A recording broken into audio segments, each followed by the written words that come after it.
Oh, aduh.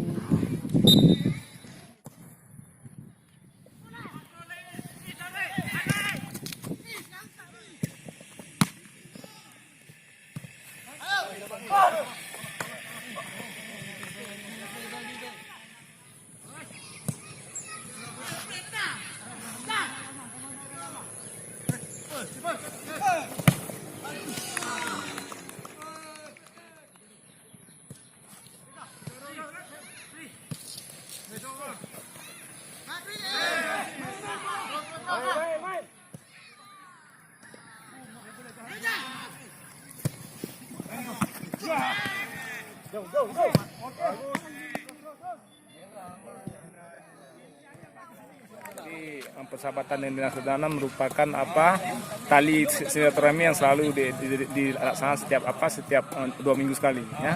Dan bukan hanya dengan dinas kehutanan, tapi dengan tim-tim lain agar maksudnya untuk penyegaran bagi dinas kita, dinas Nakermoku, ya.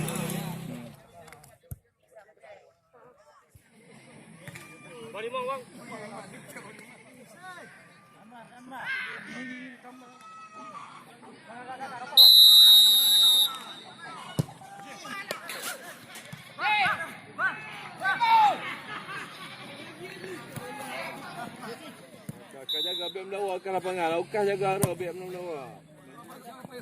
Angkat ju weh. Laga ulai. Siap. Main dong. Olah ben, olah.